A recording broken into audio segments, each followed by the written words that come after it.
السلام علیکم ورحمۃ اللہ وبرکاتہ۔ بسم اللہ الرحمن الرحیم، نحمده ونصلی علی رسولہ الکریم، اما بعد۔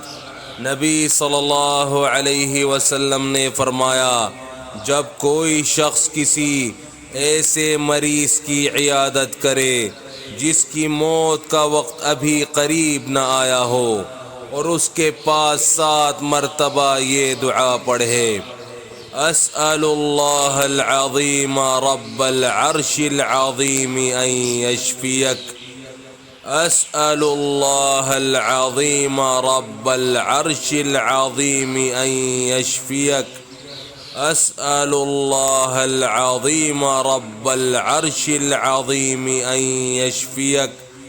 میں عظمت والے اللہ جو عرش عظیم کا رب ہے سے دعا کرتا ہوں کہ وہ تمہیں شفا دے، تو اللہ اسے اس مرض سے شفا دے گا۔